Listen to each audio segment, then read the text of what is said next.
Hello and welcome to News Center. I'm Parikshit Luthra. The top story we are tracking today. China is extending an olive branch to Western automobile giants over the shortage of rare earth magnets. Beijing says it has granted rare earth licenses to suppliers of US automobile giants like General Motors and Ford. This comes after US President Donald Trump said that Chinese President Xi Jinping had agreed to permit the exports of rare earth minerals and magnets. China has also said that it may speed up approvals for rare earth exports to European Union companies. The country's Commerce Ministry indicated that it was willing to establish a green channel for qualified applications to accelerate approvals. However, no major breakthrough for Indian companies yet. Indian auto companies have also submitted applications for import of rare earth magnets more than a month ago, says the chairman of Maruti Suzuki, R.C. Bhargav. Speaking to CNBC-TV18, Bhargav said there will be no impact on manufacturing if the licenses are approved in a timely manner. Bajaj Auto and TVS Motor have warned that EV production could come to a halt without rare earth magnets. Now, to take this forward, I'm now joined by C.S. Vigneshwar, President at the Federation of Automobile Dealers Association, and Himal Thakkar, Senior Practice Leader and Director at CRISIL Intelligence. Gentlemen, thank you very much for joining us on the program. Mr. Vigneshwar, let me begin by asking you. Today, Mr. Bhargav, the chairman of Maruti Suzuki, told us that Maruti Suzuki is fine with inventory for June and July. Beyond that, if there are delays in getting rare earth magnets, then the production of EVs, yes, gets impacted, and of ICE as well. Having said that, are you already seeing signs of lower supplies in certain models across car companies? Our dealers have been contacted by various OEMs, and we also been liaising with them. And yes, certain models have already been affected. The biggest hit probably is going to come to the EV manufacturers, but every manufacturer uses some form of rare metal or the magnets to manufacture any kind of vehicle, including ICE.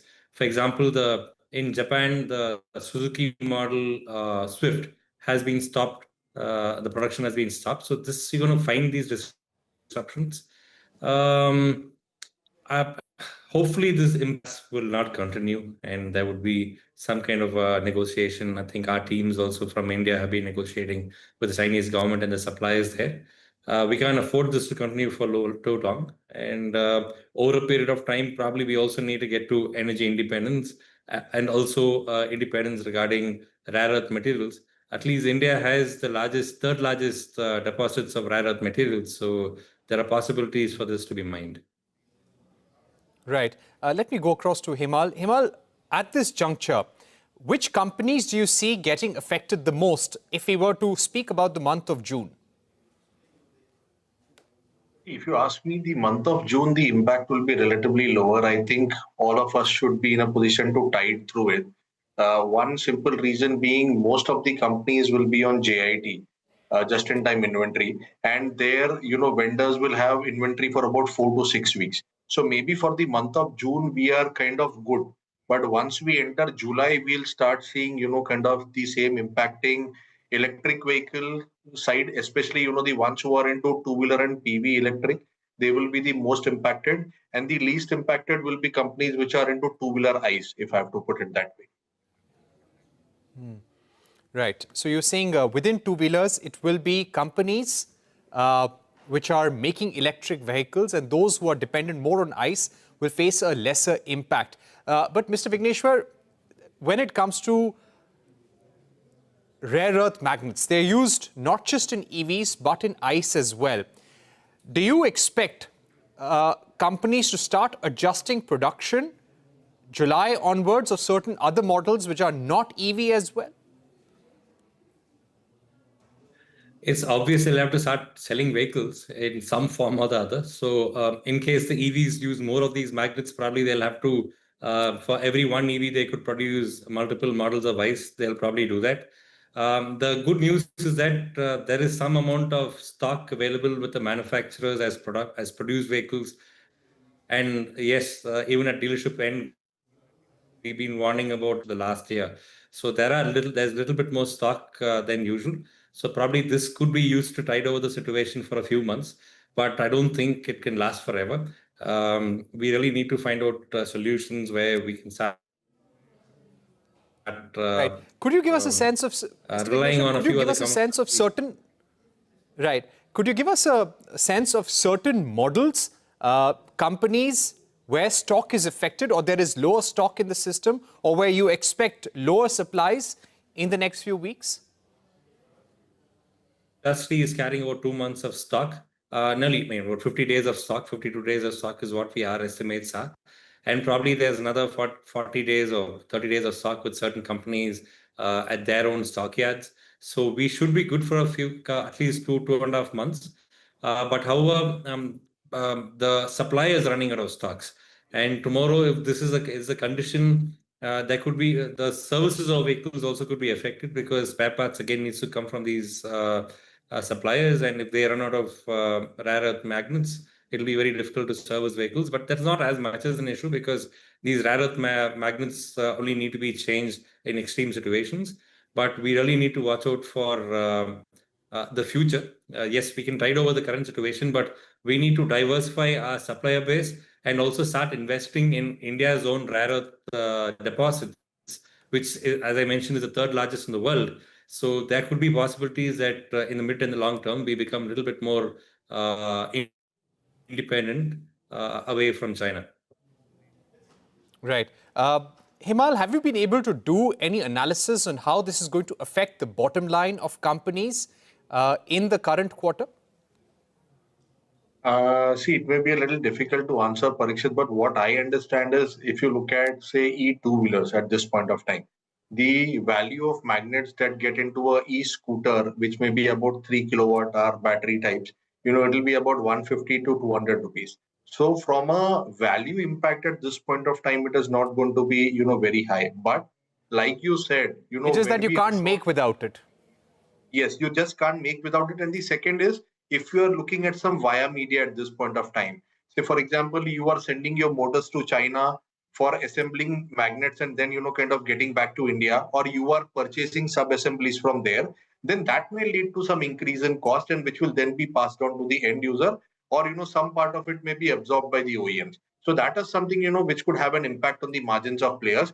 But my sense is, it may not be too much, to be worried about at this point of time. The bigger worry is, the production should not get impacted. Also, one more point that Right. I would like to bring to fore, like what Mr. Vigneshwar also mentioned, is that retails may possibly not get impacted maybe in June and even in good part of July for passenger vehicles because, there is reasonable inventory. But production will start getting impacted to a great extent, if by the end of this month, if we do not see any end of the light of the tunnel. Right. What I would also like to ask you, you raised an important point. There are a couple of options before the industry, not very easy options. One is to import rather than only getting rare earth magnet, which is under a restriction right now, you get an entire assembly or a sub-assembly from China. The other is you send your parts to China where the assembling happens and then you bring them back. And thirdly is you set up a local domestic manufacturing operation in China. How feasible are these options?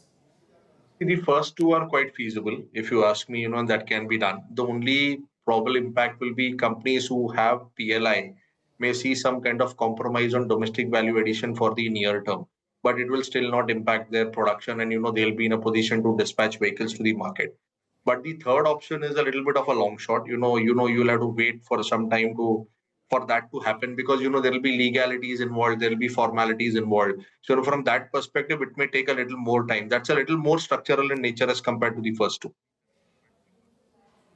Right. Let me go back to Mr. Vigneshwar at this point. Mr. Vigneshwar, you mentioned an important point about how servicing of vehicles could be impacted as well.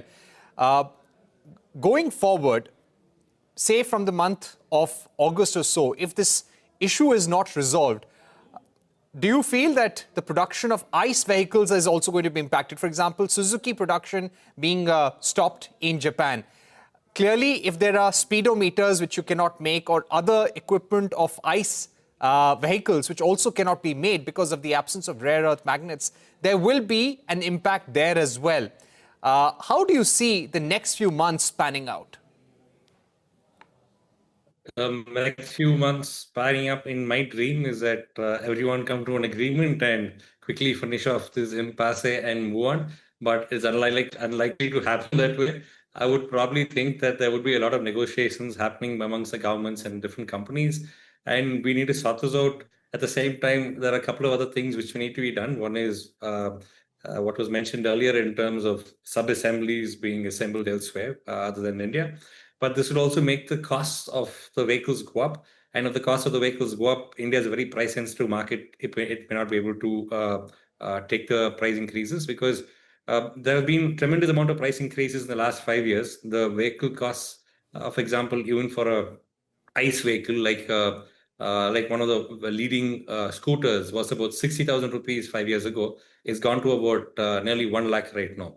The huge increase in prices is, of course, due to different safety norms, different environmental norms, and the pace of the inflation of the cost of the vehicle and the salaries of the customers haven't kept pace with each other. So from that point Do of you view, expect some prices to go up?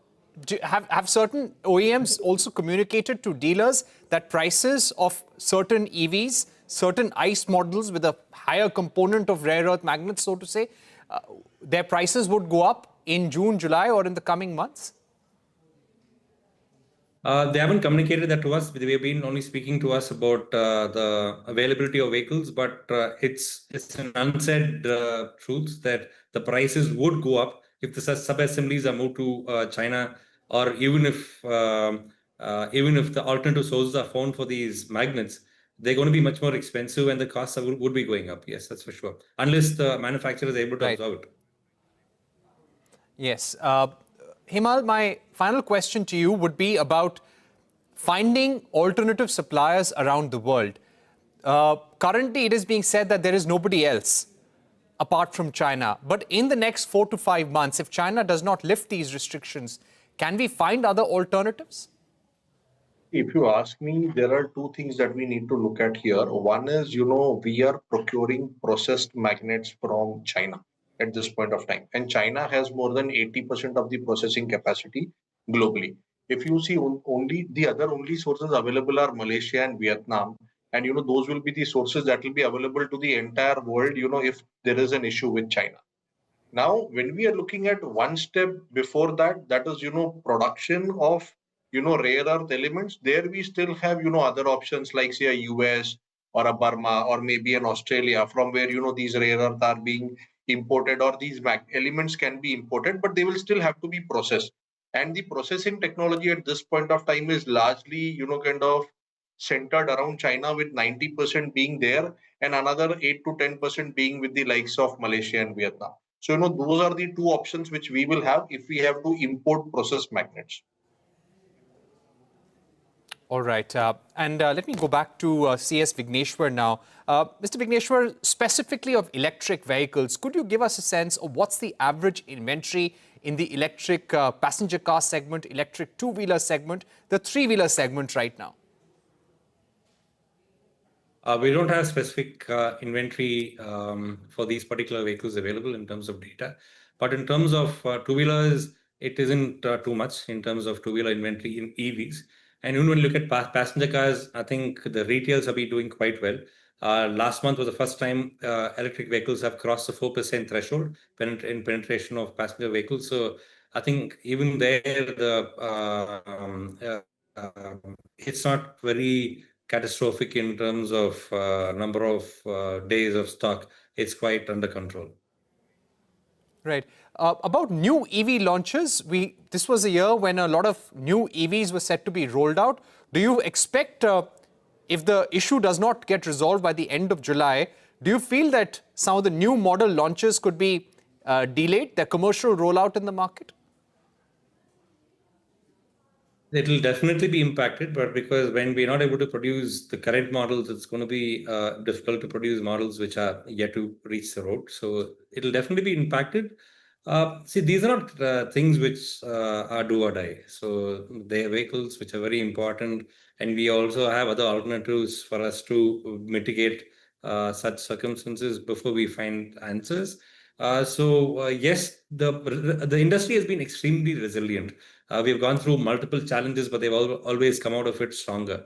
So I'm sure the industry, the government, working along with the government, is going to do the same. And I'm quite confident that we'll be out of the situation in some form or the other. All right. Thank you very much, Mr. Vigneshwar and Himal, for joining us on the program. Clearly a worrying situation, and hopefully things will get resolved over the next 2 months or so. We are taking a short break, but coming up, US President Donald Trump's top officials to hold talks with their Chinese counterparts in London as both Washington and Beijing look to avert a full-blown trade war. Special discussion with Sean Rain of the China Market Research Group when we return.